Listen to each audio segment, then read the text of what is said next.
बुध प्रदोष व्रत कथा के अनुसार एक समय की बात है। एक पुरुष का नया नया विवाह हुआ था। विवाह के बाद उसकी पत्नी मायके चली गई। कुछ दिनों के बाद वह पुरुष अपनी पत्नी को लाने के लिए ससुराल चला गया। बुधवार का दिन था। बुधवार के दिन ही वह अपनी पत्नी को ले जाने की बात कही तो ससुराल पक्ष ने उसे रोकने के लिए कहा कि आज बुधवार के दिन विदा करना शुभ नहीं होता, इसीलिए कल सुबह चले जाना। लेकिन वह नहीं माना और अपनी पत्नी को बुधवार के दिन ही साथ लेकर बैलगाड़ी में चल पड़ा। विवश होकर सास ससुर ने अपने जवाई और पुत्री को भारी मन से विदा कर दिया। नगर के बाहर पहुंचने पर पत्नी को तेज प्यास लग गई। उसने अपने पति को पानी लाने के लिए कहा। पुरुष लोटा लेकर पानी की तलाश में चल पड़ा। पत्नी एक पेड़ के नीचे बैठ गई। थोड़ी देर बाद पुरुष पानी लेकर वापस लौटा। तब उसने देखा कि उसकी पत्नी किसी के साथ हंस हंस कर बातें कर रही थी। उसके लाए हुए लोटे से पानी पी रही थी। उसको बड़ा ही क्रोध आ गया। वह निकट पहुंचा तो उसके आश्चर्य का कोई ठिकाना न रहा, क्योंकि उस आदमी की सूरत उसी की भांति थी। पत्नी भी सोच में पड़ गई कि आखिर उसका असली पति कौन सा है। दोनों पुरुष में झगड़ा होने लगा। धीरे धीरे वहाँ काफ़ी भीड़ एकत्रित हो गई और सिपाही भी आ गए। हम सकल आदमियों को देख वे भी आश्चर्य में पड़ गए। उन्होंने स्त्री से पूछा कि उसका असली पति कौन सा है। उसकी पत्नी यह सब देखकर स्तंभ हो गई। तब वह पुरुष शंकर भगवान से प्रार्थना करने लगा, हे भगवान, हमारी रक्षा करो। मुझसे बड़ी भूल हो गई। मैंने सास ससुर की बात नहीं मानी और बुधवार को पत्नी को विदा कर लाया। मैं भविष्य में ऐसा कदापि नहीं करूँगा। जैसे ही उसकी प्रार्थना पूरी हुई, दूसरा पुरुष अंतर्ध्यान हो गया। पति पत्नी सकुशल अपने घर पहुँच गए। उस दिन के बाद दोनों पति पत्नी ने नियम पूर्वक बुध त्रयोदशी प्रदोष का व्रत शुरू कर दिया, जिसके बाद से दोनों पति पत्नी खुशी से रहने लगे। आइए भक्तों, अब हम सुनेंगे सुहाग की लंबी आयु देने वाली भगवान श्री गणेश की अद्भुत कथा। एक समय की बात है। किसी गांव में एक भाई और बहन रहते थे। बहन का नियम था कि वह अपने भाई का मुँह देखे बिना खाना नहीं खाती थी। उसकी बहन की शादी कर दी गई।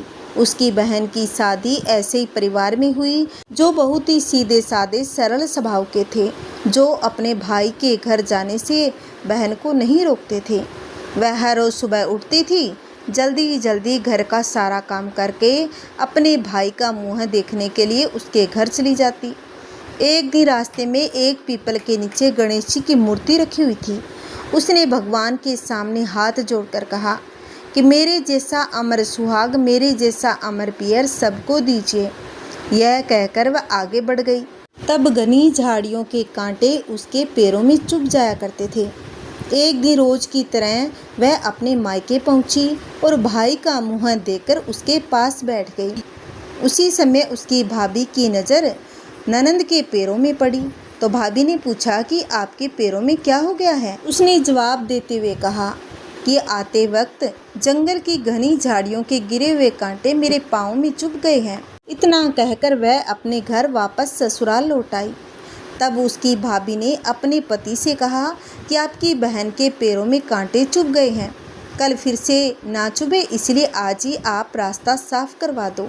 यह सुनते ही उसके भाई ने कुल्हाड़ी उठाई और खेतों की घनी झाड़ियाँ काटकर रास्ता साफ कर दिया। लेकिन झाड़ियाँ काटते वक्त उसके हाथों से एक गलती हो गई और झाड़ियों के साथ साथ वह खेजड़ी के पेड़ वाली सुंदर गणेश जी की मूर्ति भी वहाँ से हट गई। इसी बात पर भगवान गणेश जी बहुत ही नाराज हो गए और भाई के प्राण हर लिए। अगली सुबह जब अंतिम संस्कार हेतु गांव के लोग उसको ले जाने लगे, तब उसकी पत्नी ने रोते हुए कहा कि रुकिए, उनकी बहन आने वाली है। उसका नियम है वह अपने भाई का मुँह देखकर ही खाना खाती है, भाई का मुँह देखे बिना नहीं रह सकती। फिर लोग बोलने लगे, आज देख लेगी लेकिन कल किसका देखेगी। दूसरी तरफ उसकी बहन रोज की तरह अपने भाई से मिलने ससुराल से आ रही थी। रास्ते में आते वक्त उसे रास्ता साफ सुथरा दिखाई दिया, लेकिन जब उसका ध्यान रोज की तरह गणेश जी के स्थान पर गया, तब उसने देखा कि गणेश जी की मूर्ति अपने स्थान पर नहीं थी। फिर उसने तुरंत उस मूर्ति को ढूंढकर उसके नियमित स्थान पर स्थापित कर दिया और हाथ जोड़कर बोली, हे गणेश भगवान, मेरे जैसा अमर सुहाग और मेरे जैसा अमर पियर सबको दीजिए। इतना कहकर वो आगे चली। अपनी भक्त की बात सुनकर गणेश भगवान सोचने लगे, अगर मैंने इसका आज कहना नहीं सुना तो मुझे कल कोई नहीं मानेगा, कोई नहीं पूजेगा। तब गणेश जी ने उसको आवाज़ लगाई और बोले, सुनो बेटी, जाते जाते इस खेजड़ी की 7 पत्तियां लेकर जाओ और उसे कच्चे दूध में घोलकर अपने भाई के ऊपर छींटे मार देना, वह उठकर बैठ जाएगा। यह आवाज़ सुनकर बहन ने पहले तो इधर उधर देखने लगी, उसे कोई भी आसपास दिखाई नहीं दिया। फिर उसने सोचा कि ठीक है, जैसा सुना है वैसा कर देती हूँ, मेरा इसमें क्या जाता है।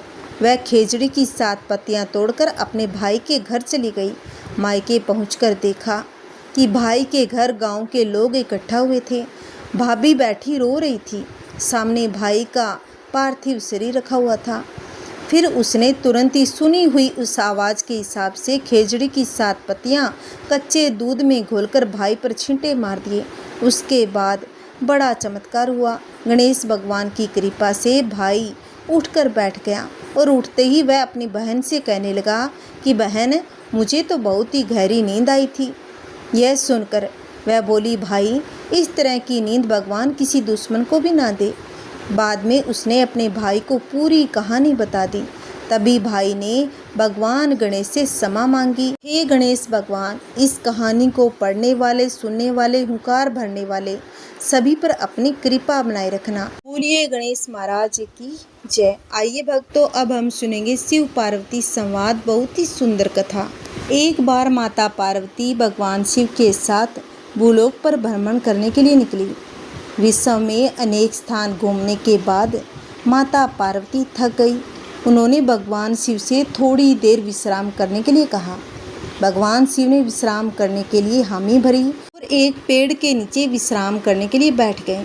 थोड़ी देर बाद भगवान शिव अपनी करवट बदलकर लेट गए, लेकिन पार्वती माता को नींद नहीं आ रही थी। इतने में पार्वती माता की निगाहें पास ही में एक चींटियों की कतार पर टिकी हुई थी, जो एक स्थान से दूसरे स्थान पर जा रही थी। बीच एक रेंगने वाला मोटा कीड़ा था, जिसे चींटियां निरंतर काट रही थी। कीड़ा अपनी रक्षा करने में असमर्थ था, क्योंकि चींटियां अनेक थी, कीड़ा अत्यधिक पीड़ा में था। वह अपनी रक्षा करने के लिए झटपटा रहा था।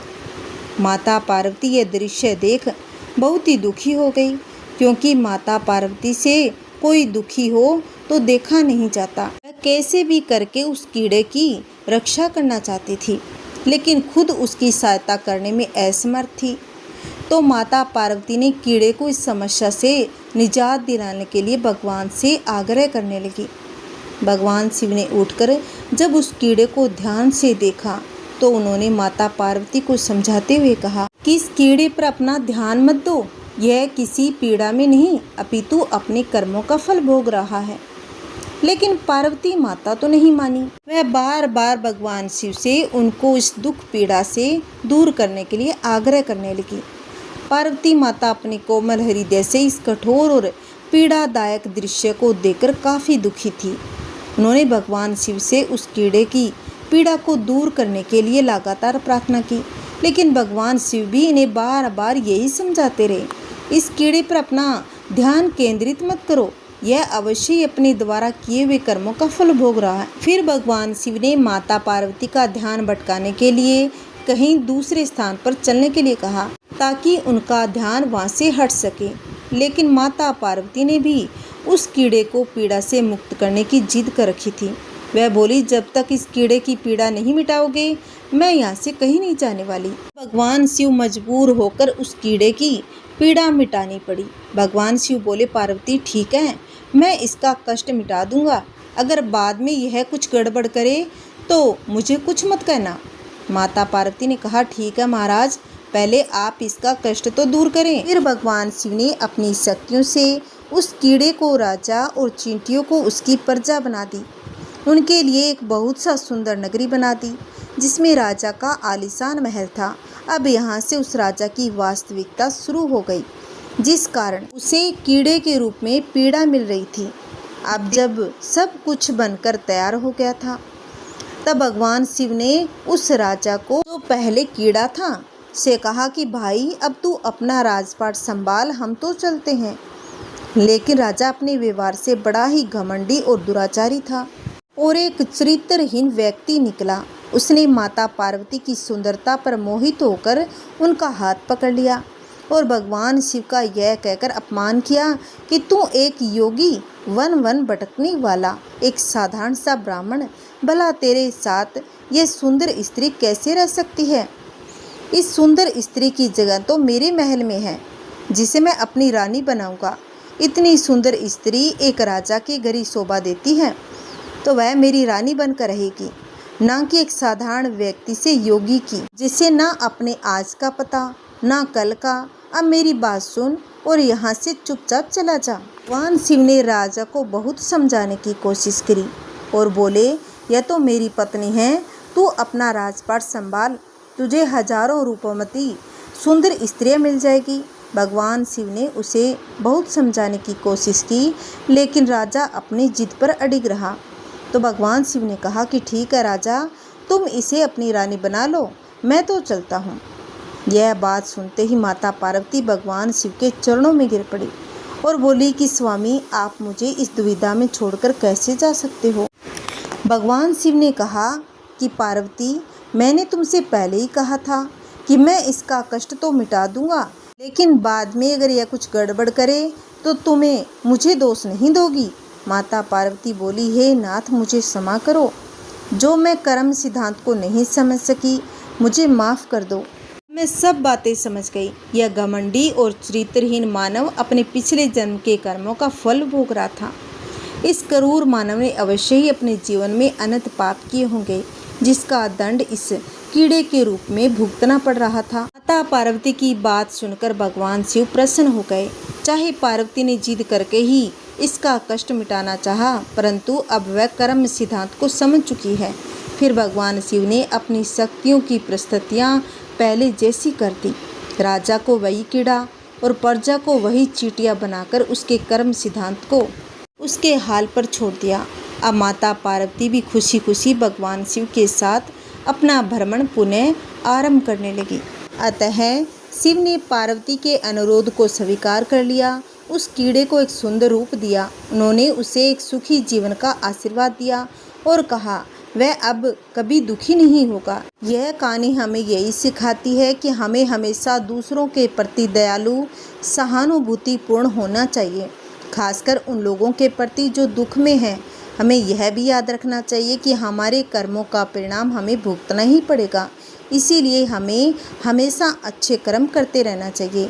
अगर अच्छे कर्म करेंगे उसका परिणाम अच्छा ही होगा। बुरा कर्म करने पर हमें बुरा परिणाम भोगना ही पड़ेगा। हरे कृष्णा, जय श्री हरि, ओम नमः शिवाय। आइए भक्तों, अब हम सुनेंगे ये आरती। ओम जय शिव ओंकारा, हरे शिव ओंकारा, ब्रह्मा विष्णु सदा शिव, बरमा विष्णु सदा शिव, अर्धांगी धारा। ओम जय शिव ओंकारा।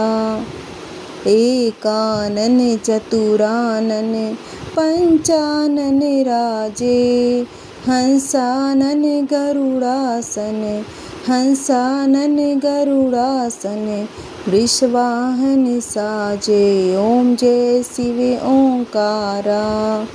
दो भुज चार चतुर्भुज, दश भुज अति सोहे, त्रिगुण रूप निरखता, त्रिगुण रूप निरखता, त्रिभुवन जन मोहे। ओम जय शिव ओंकारा। अक्षमाला वनमाला रुद्रमाला धारी, चंदन मृग मद सोहे, चंदन मृग मद सोहे, भाले शशिधारी। ओम जय शिव ओंकारा। श्वेतांबर पीतांबर बागंबर अंगे, सनकादिक गरुणादिक, सनकादिक गरुणादिक, भूतादिक संगे। ओम जय शिव ओंकारा। करके मध्य कमंडलु चक्कर त्रिशूल धरता, जग करता जग भरता, जग करता जग भरता, जग संहार करता। ओम जय शिव ओंकारा। ब्रह्मा विष्णु सदा शिव जानत अविवेका, प्रणवाक्षर मध्य प्रणवाक्षर ये मध्य तीनों एका। ओम जय शिव ओंकारा। काशी में विश्वनाथ विराजत, नंदी ब्रह्मचारी, नित उठी भोग लगावत, नित उठी भोग लगावत, महिमा अति भारी। ओम जय शिव ओंकारा। तेरे गुण शिव जी की आरती, जो कोई नर गावे, कहत शिवानंद स्वामी, कहत शिवानंद स्वामी, मनवा चित्त फल पावे। ओम जय शिव ओंकारा। जय शिव ओंकारा, हर शिव ओंकारा। ब्रह्मा विष्णु सदा शिव, ब्रह्मा विष्णु सदा शिव, अर्धांगी धारा। ओम जय शिव ओंकारा। ओम जय शिव ओंकारा। बोलिए शिव पार्वती की जय। ओम नमः शिवाय। बोलिए बुद्ध देवता की जय। हरे कृष्णा।